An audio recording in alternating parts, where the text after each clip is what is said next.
Tupac Shakur.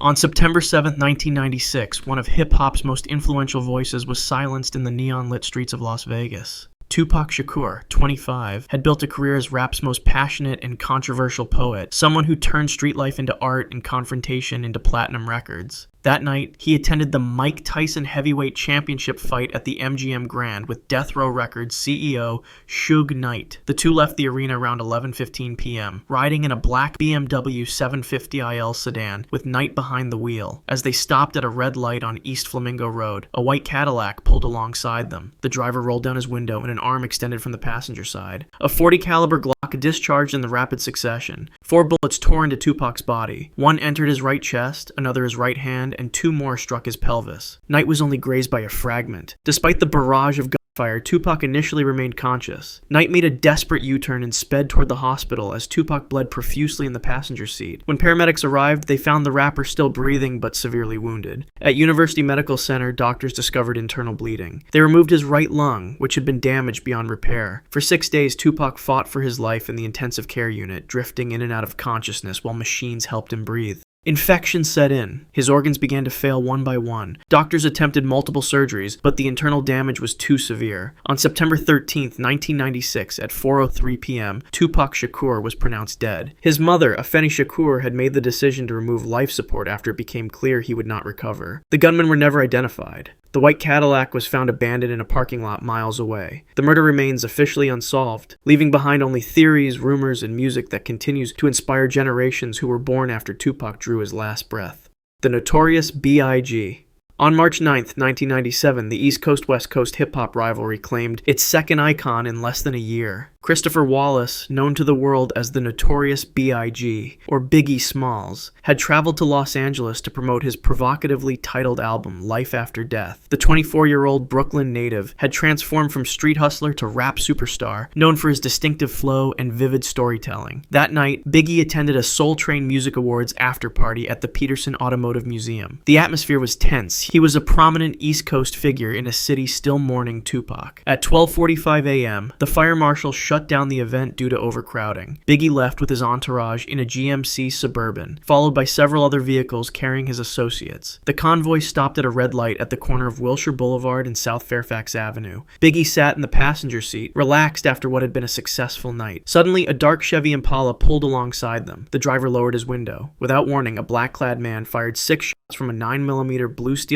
pistol directly at Biggie's SUV. 4 bullets tore into the rapper's massive frame. One entered his left hip, another his left forearm. But it was the 3rd and 4th shots that proved fatal. They penetrated his colon, liver, heart, and left lung. His bodyguard rushed to apply pressure to the wounds while the driver sped toward Cedars-Sinai Medical Center. In the emergency room, doctors performed an emergency thoracotomy, opening his chest in a desperate attempt to massage his heart back to life. The damage was too extensive. At 1:15 a.m., Christopher Wallace was pronounced dead. His murder unleashed a flood of conspiracy theories connecting the killing to Tupac's death 6 months earlier. Despite numerous investigations, false confessions, and alleged conspiracies involving music executives, gang members, and even police officers, the case remains officially unsolved. XXXTentacion. On June 18, 2018, the controversial new wave of SoundCloud rappers lost its most polarizing star in broad daylight. Josse Onfroy, known professionally as XXXTentacion, had risen from online obscurity to mainstream success in less than 2 years. The 20-year-old Florida native had built a devoted following through his raw emotional vulnerability and genre-bending music, despite ongoing legal troubles and accusations of violence. That afternoon, Josse visited Riva Motorsports in Deerfield Beach, Florida. He had just withdrawn $50,000 in cash, stuffing the bills into a Louis Vuitton bag. Security cameras captured him entering the dealership at 3:30 p.m., looking at motorcycles while wearing a distinctive black and white striped shirt. 2 men in hoodies followed him inside, observing his movements. 20 minutes later, Josse left the dealership and got into his black BMW i8 sports car. As he attempted to exit the parking lot, a dark-colored SUV blocked his path. 2 masked men jumped out, both armed with handguns. The confrontation was swift and premeditated. "Give me everything!" one of the assailants demanded. Josse resisted, struggling with his attackers. In the scuffle, at least 1 gun discharged. A .22 caliber bullet struck him in the neck. Another round entered his chest, severing vital blood vessels. The attackers grabbed the Louis Vuitton bag containing the cash and fled in their SUV. Witnesses rushed to help the rapper, who sat motionless in the driver's seat, pulse fading rapidly. Paramedics arrived minutes later to find him unconscious, but still with a faint heartbeat. They rushed him to Broward Health North Hospital as blood filled his chest cavity. At 5:30 p.m., doctors pronounced Josset dead from massive blood loss. The murder triggered an unprecedented outpouring of grief online. Within days, police arrested 4 suspects aged 18 to 22, revealing the crime was not a targeted hit, but a robbery gone fatally wrong when they recognized the distinctive rapper by chance. Prodigy.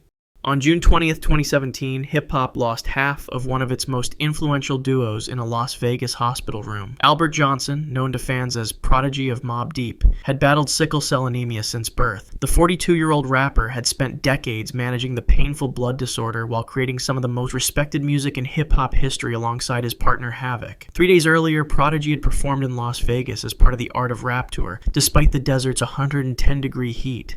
Friends later recalled he seemed energetic on stage, delivering his verses from classics like Shook One's Part 2, with his trademark intensity. But hours after the show, the extreme temperature triggered a severe sickle cell crisis, something that had hospitalized him dozens of times throughout his life. At Desert Springs Hospital, doctors administered standard treatments to manage his pain and reduce inflammation. By the morning of June 20th, medical staff noted improvement in his condition. The crisis appeared to be subsiding. Prodigy was conscious, communicating with nurses, and had been cleared to consume soft foods while continuing to receive intravenous fluids. That afternoon, a hospital aide brought him a tray containing scrambled eggs. Prodigy took several bites while sitting up in bed. Suddenly, he began struggling to breathe. A piece of egg had become lodged in his throat, blocking his airway. He pressed the emergency call button as his oxygen levels plummeted. When nurses rushed in, they found him turning blue, unable to speak or breathe. They attempted the Heimlich maneuver, but the obstruction remained firmly lodged. Within minutes, his heart rate became erratic as oxygen deprivation affected his vital organs. By the time doctors successfully removed the egg from his trachea, Prodigy had suffered irreversible brain damage from lack of oxygen. He was placed on life support but showed no signs of neurological activity. At 9:30 p.m., Albert Johnson was pronounced dead. The official cause was accidental choking, a cruelly mundane end for someone who had defied a life-threatening illness for over 4 decades.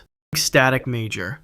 On February 25, 2008, the music world lost one of its most influential behind-the-scenes figures in a Louisville hospital room. Stephen Garrett, known professionally as Static Major, had written and produced hits for artists like Aaliyah, Genuine, and Lil Wayne. The 33-year-old songwriter had recently reached new heights of success, with his vocals on Lil Wayne's chart-topping single Lollipop. That day, Static checked into Baptist Hospital East complaining of severe headaches and difficulty swallowing. Doctors diagnosed him with myasthenia gravis, an autoimmune disorder that causes muscle weakness and can affect breathing. Though concerning, the condition was treatable. Static called his wife to tell her he would need to stay overnight for monitoring and treatment. By afternoon, his condition had worsened. His breathing became labored as the muscle weakness affected his diaphragm. Doctors decided to insert a central venous catheter, a thin tube placed into a large vein to deliver medications directly to the heart. The procedure was routine, performed thousands of times daily across the country. The medical team successfully inserted the catheter into Static's neck. Within minutes of placement, Static complained of discomfort and difficulty breathing. A nurse attempted to reposition the line. What happened next occurred in less than 60 seconds. When the catheter was adjusted, it nicked his adjacent blood vessel. Air entered the vein, a condition called an air embolism. The bubble traveled directly to his heart, disrupting its rhythm immediately. Static clutched his chest and lost consciousness as alarms from the monitoring equipment blared through the room. The medical team initiated emergency procedures, performing CPR and administering medication to stabilize his heart rhythm. Despite their efforts, the air bubble had caused catastrophic damage, preventing blood from flowing properly through his heart chambers. At 4:45 p.m., Stephen Garrett was pronounced dead. A subsequent investigation revealed that proper protocols for catheter manipulation had not been followed. The medical error that took his life occurred just as his most successful song was climbing the charts, a song he would never hear on the radio. Lil Peep. On November 15, 2017, a park-bound tour bus in Tucson, Arizona became the site of a tragedy that would shake the emerging emo rap genre to its core. Gustav Orr, known professionally as Lil Peep, had built a devoted following by blending trap beats with confessional lyrics about depression and substance abuse. The 21-year-old artist was midway through his Come Over When You're Sober tour, with a scheduled performance that evening at the Rock nightclub. Throughout the afternoon, Lil Peep had been active on social media, posting videos of himself taking pills he described as Xanax. In one particularly disturbing clip posted just hours before his death, he recorded himself dropping 6 pills into his mouth, washing them down with a soda. "I'm good, I'm not sick," he slurred to the camera, his eyes heavy and movement sluggish. Around 5:30 p.m., Peep retreated to his tour bus for a pre-show nap. His manager checked on him periodically, noting that he appeared to be sleeping normally, snoring on the bunk in the back of the vehicle. What no one realized was that the pills Peep had consumed contained fentanyl, a synthetic opioid 50 times more potent than heroin.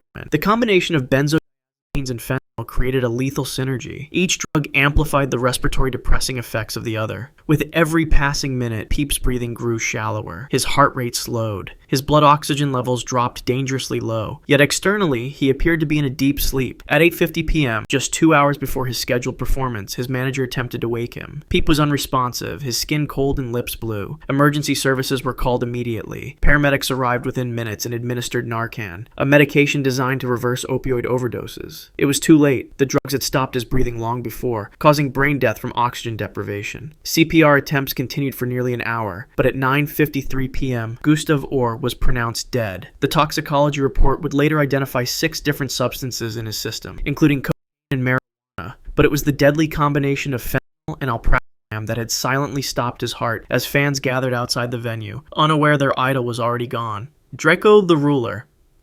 On December 18, 2021, what should have been a triumphant hometown performance became one of hip-hop's most shocking backstage tragedies. Daryl Caldwell, known professionally as Drakeo the Ruler, had overcome a 3-year legal battle to finally perform at a major festival in his native Los Angeles. The 28-year-old rapper had pioneered a distinctive flow he called nervous music, characterized by cryptic slang and deadpan delivery. The Once Upon a Time in LA festival at Exposition Park featured dozens of high-profile artists, including Snoop Dogg and 50 Cent. Drakeo was scheduled to perform at 8:30 p.m. At approximately 8:20 p.m., he was backstage in a restricted area surrounded by members of his entourage, preparing to take the stage. Security was supposedly tight, with multiple checkpoints throughout the venue. Without warning, a group of about 40 to 60 men rushed into the backstage area. Witnesses later described them as wearing red clothing, suggesting gang affiliation. They converged directly on Drakeo's group. In the chaos that followed, festival security was overwhelmed and unable to intervene. The attack was swift and targeted. Drakeo was separated from his security team in the melee. Multiple assailants surrounded him. One produced a knife and stabbed him repeatedly in the neck. The blade severed his carotid artery, causing immediate catastrophic blood loss. As he collapsed to the ground, his attackers continued their assault, preventing anyone from reaching him to render aid. When security finally regained control of the area, they found Drakeo lying in a rapidly expanding pool of blood, still conscious but unable to speak. Paramedics arrived within minutes and attempted to control the bleeding while rushing him to a nearby hospital. The damage was too severe. Despite receiving multiple blood transfusions, his body couldn't compensate for the massive hemorrhage. At 10:35 p.m., just as news of the stabbing was reaching festival attendees, Daryl Caldwell was pronounced dead. The remaining performances were immediately canceled. In the days that followed, no arrests were made despite dozens of witnesses. The murder occurred in a secure area meant to protect artists, surrounded by security personnel who proved powerless to prevent a coordinated attack that unfolded in less than 3 minutes. If you want to see more videos like this, click the video on screen now and make sure to subscribe.